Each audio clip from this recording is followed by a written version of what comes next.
Now we're going to talk about how to use sounds with PowerPoint. So I've got this simple animation with Dooney kind of floating into the slide, and I'd like there to be some kind of music playing while that happens. So the first thing I need to do is to get either an MP3 or WAV file. Those are the two main file formats that we can use for sounds.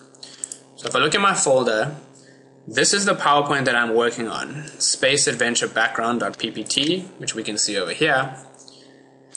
And in the same folder right here, I have Alien Bug Transmission.mp3. As I mentioned in the previous video, it's very, very important that this sound file is in the same folder as your PowerPoint. Otherwise, when you put this onto a computer with PowerPoint 2003, it won't be able to find this file. So I simply go Insert, Sound, from File, and I choose the file. And if you click this down pointing arrow, you can actually see all of the file formats that are supported. Now, all of these top ones are very obscure. The ones that we need to worry about are MP3 and WAV. WMA is actually a movie file. So we're going to choose this file and click OK. And it says, how do you want the sound to start in the slideshow? I'm going to choose automatically.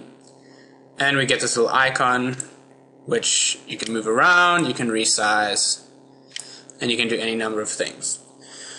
So what I'm hoping for now is that as soon as the slide begins and Dooney starts to come in, we are going to see the sound clip play automatically. So let's just see what happens.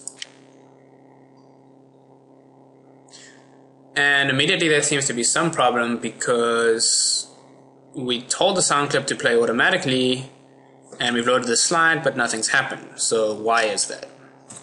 Well, what's happened is that we've got an animation applied to Dooney, and this is scheduled to start on click. Now when we insert a sound file, it actually gets played as an animation as well, and we can see this one is set to play start after previous. So at this stage, we're going to have to first click to bring Dooney in, and then only once that animation is finished is the sound clip going to play. So it's going to go something like this. We click, and in comes Dooney, and once that's finished, now our sound begins to play. So that's not exactly what we want. So there are a few things we can do to fix this. One of the things we can do is just move this. So the sound clip is going to start to play first. So let's see what happens now.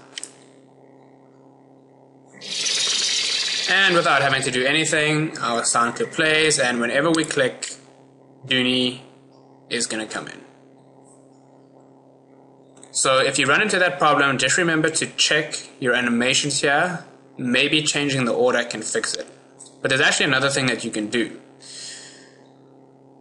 We might want these two to come in at exactly the same time. But at the moment that's not going to work, and all we actually need to do is change this from start after previous to start with previous.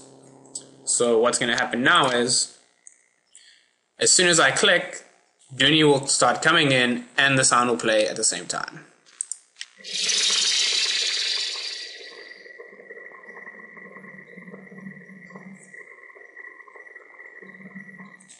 So there are a lot of different ways that you can determine exactly how your sound clip plays. If it's not playing when you tell it to, just remember to check your custom animations, because that is what actually determines when a sound clip is going to play.